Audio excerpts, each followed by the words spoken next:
Welcome to the DeFi Standard, and this is Mickey B. Fresh. Today's video, SEC in turmoil. Is the XRP Escrow going to retail? That's one of the discussions we'll have throughout this video, and we will show a clip of Chris Larsen actually talking about how Ripple has already distributed XRP to retail, but they did not sell it, but they have distributed it. And we're going to talk about how XRP has many use cases, not just as cross-border payments. So what's going on with the SEC? And why is it turmoil, or some could call it a circus? 2 days ago, or 3 days ago it is now, the temporary chair of the SEC, Allison Herring, put out a new public policy change, which says that during settlement negotiations of enforcement actions that Reg D doesn't apply. So basically, they're tying the hands of Ripple from being able to sell XRP to institutional investors, corporations, and other accredited investors. Now, we don't know what the terms and the details of these negotiations going on behind the scenes. We do not know those. But from on the outside here, we can see that this is a direct response to those settlement negotiations because there's nothing else going on at the time on the docket of the SEC. This is by far the highest case. Now, the very next day or the day after, the two other commissioners of the four came out publicly and disagreed in complete opposition to this, and made it a public stance. That was Hester Pierce and Roisman.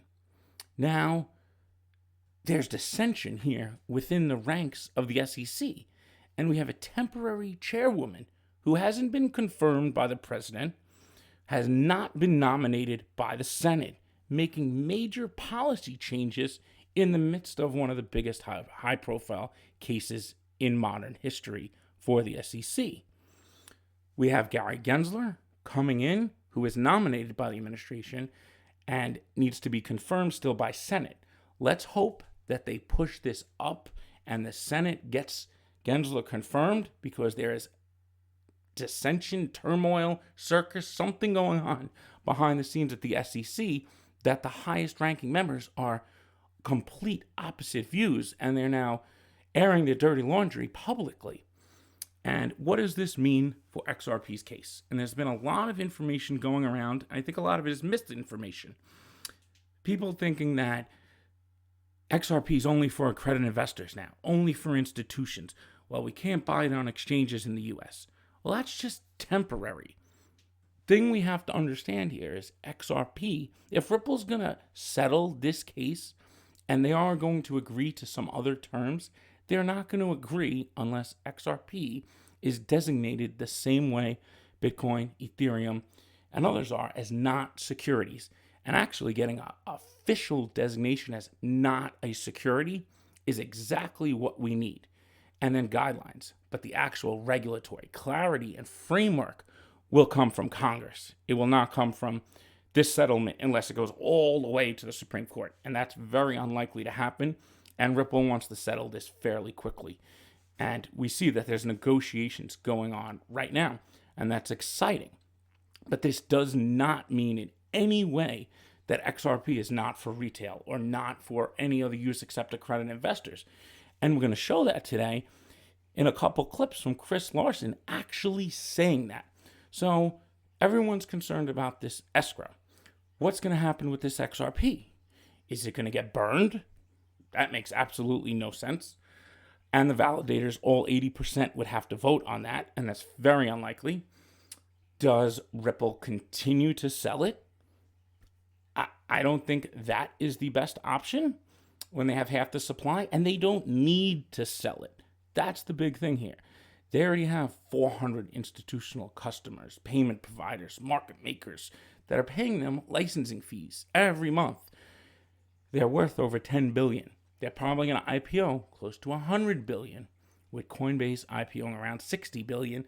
Ripple most likely would be closer to $100. So that means they're going to raise tens of billions of dollars from an IPO. They don't need to sell XRP, but I'm sure they would like the option to sell it if they wanted to institutional and credit investors. And also, separate from this escrow that gets released to them every month, they hold 6 to 7 billion XRP that's liquid, that's part of the supply. Now, that's in their possession now. That escrow is not held by Ripple. It is not held by anybody because it's held by the XRP ledger in a cryptographic escrow. It can't be handed over to anybody. It gets released. That's the cryptographic release of it. Now, how can this escrow be distributed? And that's the real question here, is how does it get distributed? Not sold, but distributed. And let's listen to Chris Larsen talk about how they distributed XRP in the early days directly to retail based on an incentive mechanism. So we're going to go over here to this video from 2014 and listen to Chris Larsen. And the other cool thing that we've been doing that we like, we've been distributing XRP to consumers through a partnership that we have, sponsorship with the World Community Grid.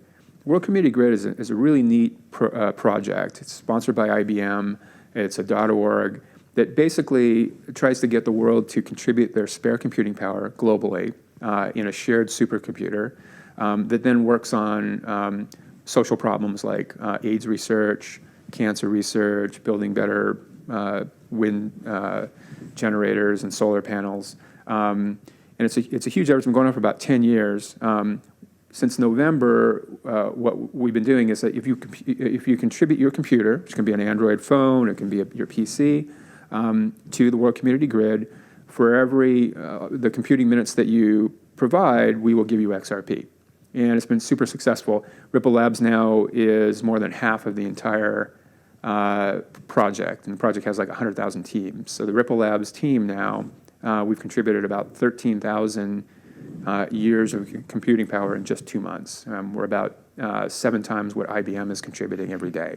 So it's really been incredible, and most of that's been in China, actually. So it's things like that we think then help distribute XRP, actually are going to solving good problems that the world has, and are helping grow the network as well. So I think those are all good things for the Ripple protocol. So Chris, how do you... So he says it right there. The distribution directly to retail is good for the network. And yes, this was 5-6 years ago, but the concept is still the same. They were distributing it to retail and incentivizing them on a behavior.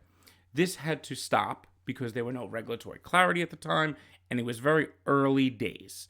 Now, we don't know exactly why it stopped, and we're not going to get into that detail, but let's fast forward 6-7 years later now, and Ripple still holds a good amount of this escrow that's released to them, at least. They don't hold it. It gets released to them in that multi-sig wallet. Now, why is it that nobody ever talks about the distribution of the XRP to somebody else that's not institutional or just being sold? Why can't it be distributed like the other 5,000 tokens that exist out there? XRP doesn't need to be used to secure the network. And it is unique in that way, where Stellar and Flare are the only other 2 networks like that. They're not used to reward the miners, and they're not used to be staked for block rewards in proof of stake. Now, this gives the ability to utilize that seigniorage, because that's what that is. That's the extra supply. It's seigniorage. Nobody is paying if that has to be distributed. It costs nobody any actual value. And it doesn't cost Ripple anything to distribute it. Now, I'm not saying they're going to distribute all of it for free to retail. What I'm saying is it could be utilized in other ways that is not just to support them as a business entity. They have 400 institutions that pay them licensing fees every month. They are going for an IPO.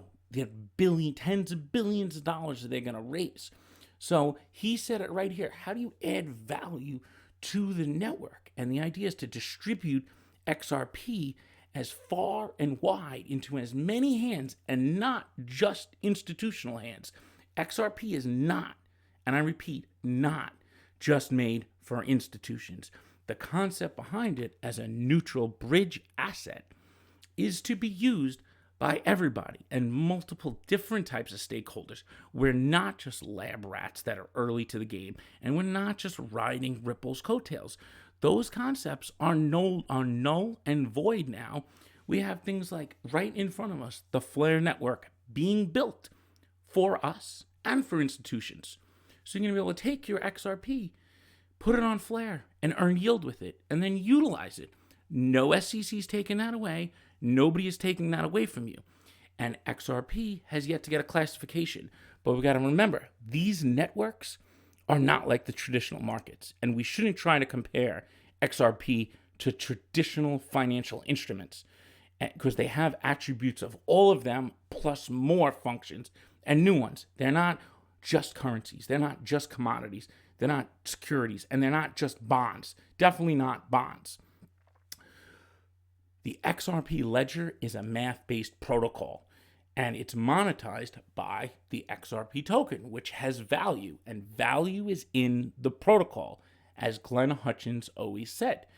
Now, Chris Larsen says in this next video of how there needs to be many use cases for XRP, not just XRP and cross-border payments. That was the first use case and the big one Ripple's going for, but we need many use cases, not just one and not just by institutions. There's big fish and there's small fish, and there's a need for both, not just one.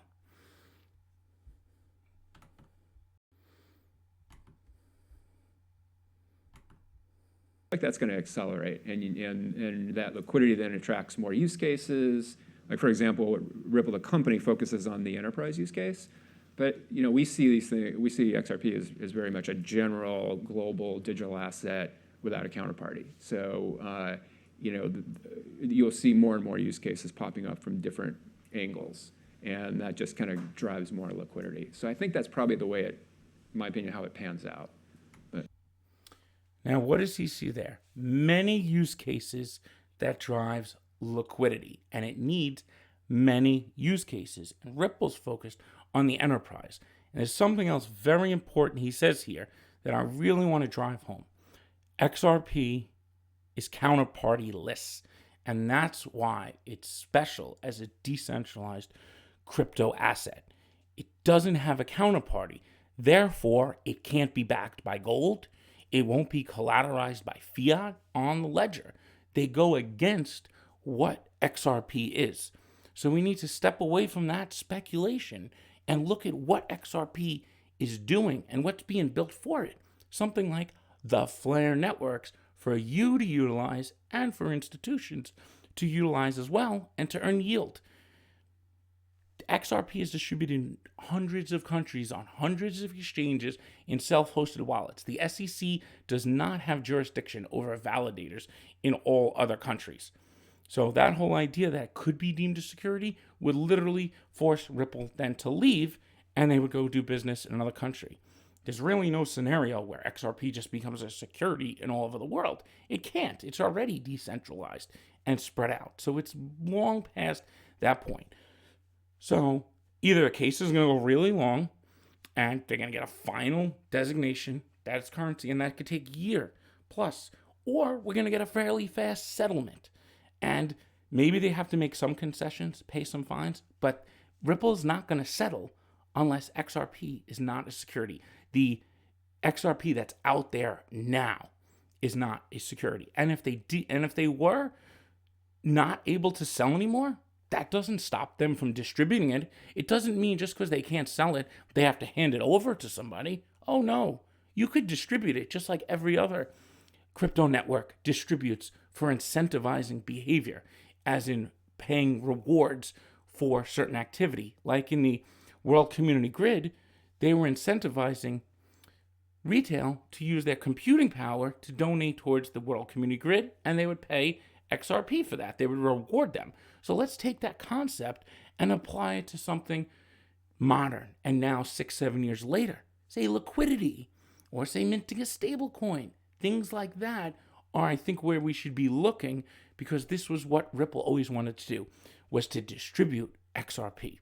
And its monetary value is not what its value is. It's in the value of incentivizing network participation and growing the adoption of the network and the value of the network and the asset, but not in giving it away. And definitely not giving it away to pay off debt or do anything like that. That's very outside of the network.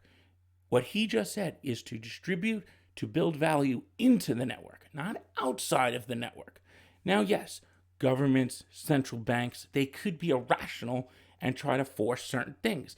And I think this is why Ripple has held the escrow for so long, because they don't want to just put it all out there and then somebody trying to come buy up the supply and control the network.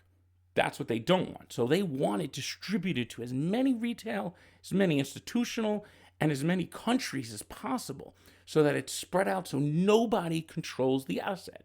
And that's what David Schwartz has always said. The banks and central banks are going to be more likely to use something that nobody controls than what 2 or 3 central banks control. And I think that's been a big misconception by the community, and David Schwartz has told us that. So let's move on to the next clip here, which Chris Larsen talks about the use case of XRP. The way it should go. Currencies need to be as liquid as possible, and so they need to have as many use cases as possible. For XRP, for example, the kind of early beachhead has been cross-border payments, but we see that as just the beginning of something that really has a multitude of use cases to get as liquid as possible. That's what drives utility and value at the end of the day. So I think on all fronts, ICOs are probably... He says a multitude of use cases, many use cases. So not just cross-border payments. That's the first. But it's not like that's the only use case and that's all it was for and we're just here temporary. No. This is multitude use cases, retail and institutional, could use in many different ways. That's how you get an asset out there and get deep liquidity. You can't just do it with institutional, and you can't just do it with speculative trading. Now, what do they do with this escrow? That's the question. And I think we are entitled to speculate with it, but we need to be speculating based on the facts of how they've done it in the past and what is beneficial most to the network. I'm not sure exactly how they would do it, but there's definitely better ways than them just handing it over to some other entity.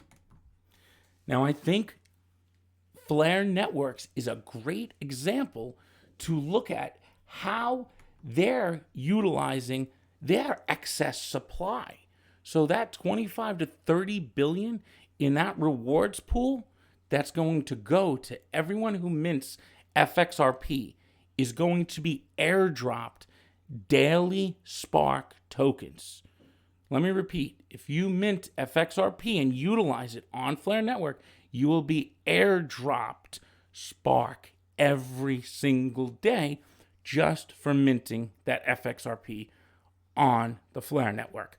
And you're not trusting anyone or any counterparty. You're just trusting the Flare Network and the FAsset protocol. And I think that's very important to understand, that there's no trust involved besides the protocol.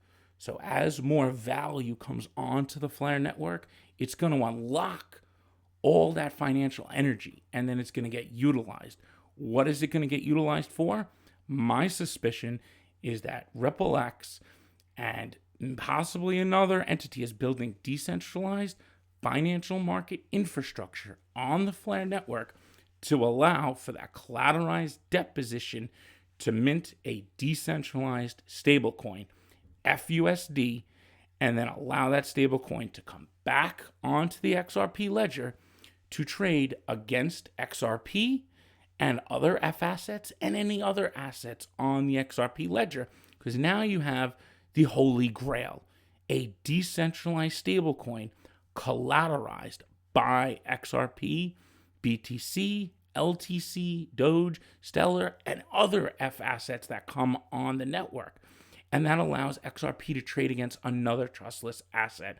And there will be a lot of utility on the XRP ledger as there is for Flare. So Flare's time series. Oracle then opens up the real-time decentralized price feeds. So you don't need to use Chainlink. You don't need to use Band. Maybe the signal providers do, but that has to run through the Flare time series Oracle. And that allows multiple price feeds to come through. So it can manage that collateral in the collateral deposition to mint that stablecoin. And we've gone over this in the past, and we're going to do an upcoming video on just stablecoins. Everything from the Tether scandal to USDC and Circle's stablecoin, and then to decentralized stablecoin, like with MakerDAO, with DAI, Kava with USDX, and now this coming FUSD, which is going to be collateralized by XRP. So I think there's been some confusion thinking that the XRP ledger is going to be collateralized, but it's actually the XRP and other crypto assets that are going to be used as collateral to mint this decentralized stablecoin that could then be used on the XRP ledger with XRP and all the other FAssets that come over there as well. CBDCs and other stablecoins, they could also work together. There's no just only CBDCs, and there is a role for decentralized stablecoins, because a trustless crypto asset that could maintain a unit of account that's the same one-to-one as fiat is the Holy Grail. And 2 years ago, myself, Brad Kimes, Kurt from Love for Crypto, and Lee from SPQR, and myself did a series of videos called the Holy Grail videos. And they were on exactly this: a decentralized stablecoin backed by XRP and other crypto assets. Now, it was over a year ago, David Schwartz came out with his stablecoin proposal. That was basically what we were talking about 7 months prior. And now we see what Flare Networks is talking about it, taking it to the next level. Because now you're going to allow FXRP and other crypto assets. And all that could be transparent in the smart contract, so you know exactly how much collateral is there. And that's the type of stablecoin that's going to be used in DeFi. Can't use CBDCs in DeFi. It's just not going to work. Not initially, at least. But a decentralized, trustless stablecoin we'll be able to utilize on all these protocols on Flare Network and then on the XRP ledger as well. That's what's going to allow the XRP ledger's decentralized exchange. That is the main component of what the XRP ledger is, and what makes it special is that it's an exchange and it's decentralized. It has an order book. Now there's talk from David Schwartz about they're going to add possible automated market maker function as a new object on the XRP ledger. Now, an amendment needs to be submitted, a proposal, and then passed for that to go through. But that's really exciting, because now you're going to take the order book functionality that's already built into the ledger and add an automated market maker. And in another future video, we're going to discuss liquidity pools and how XPool operates and how it's very different from XRapid and what we thought that worked like. Hopefully, we'll be able to do that video middle of this upcoming week. I'm really looking forward to doing that video. It's a topic I'm very passionate about on the liquidity pools and the automated market making, and how it's different than what we really think is going on with XRapid and now ODL. So to recap on this video, the question at the SEC and these negotiations is Ripple's escrowed XRP that's locked on the ledger. I think that is one of the key pieces that needs to be figured out of what they're going to do with it. And maybe we'll see something come out where they say to distribute. And when I say distribute, I don't think they're just going to airdrop XRP to everybody for free. I think there will be some type of mechanism or somehow worked into the Flare Network or the XRP ledger. And I think they've been working maybe with Polysign. It's possible. It's very possible. It's actually very likely, more than possible, because they already did this once. And they did it with a community grid. And they liked doing it, but they couldn't keep doing it. It was too early for the time. But now they have an advantage, and XRP has an advantage because you don't need that value to secure the network. So why would you burn it? That makes zero sense. Why would you hand away to outside the network? Makes absolutely no sense. You can't sell it as much anymore. Well, what do you do with it? You distribute it like they originally planned on doing to incentivize participation in the network, adoption, demand, and value into the XRP ledger and holding the XRP crypto asset and utilizing it on the ledger. And that's where we need to see utility. We don't have utility at the moment. Once Flare Network goes live, we'll have massive utility for FXRP, FDoge, FLTC, and FBTC. So Doge and Bitcoin, we need to get away from this tribalistic idea that they can't do anything. They're going to get superpowers as soon as they come to the Flare network. They actually have more utility and more storage demand than regular XRP at the moment.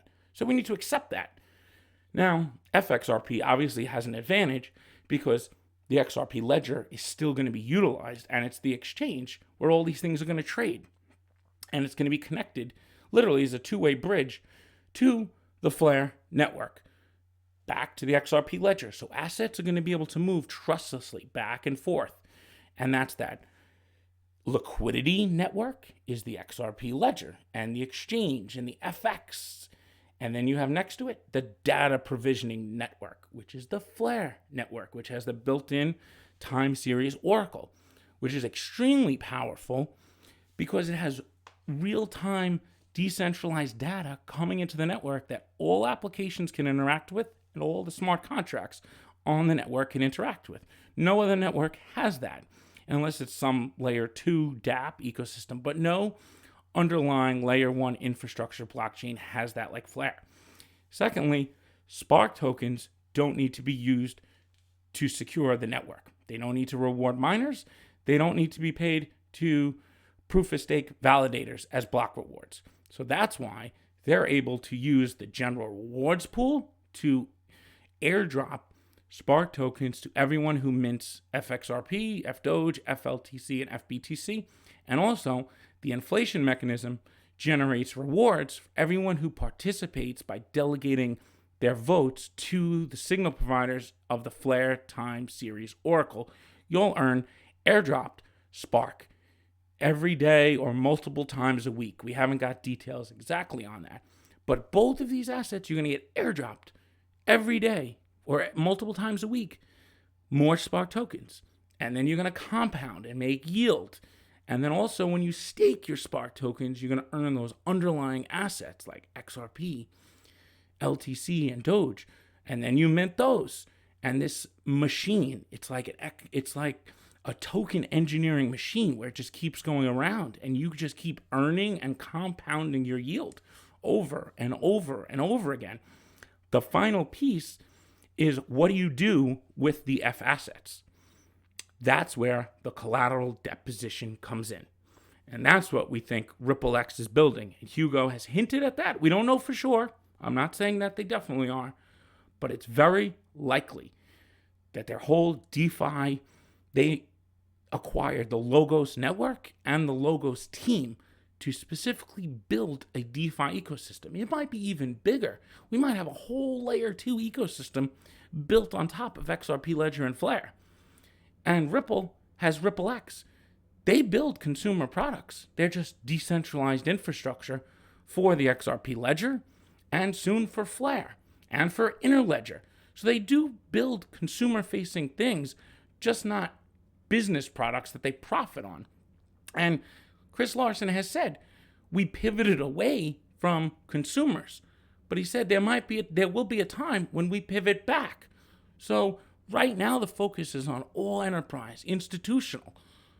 But Ripple as a company is trying to create as many use cases for XRP, not just for institutions to use only. And it's very important to remember. So we are no longer just speculators stacking our pennies next to their $100 bills. We are now participants. We're now stakeholders. We're now users, and we're citizens of the Flare network. I'm Mickey B. Fresh, and I'm out.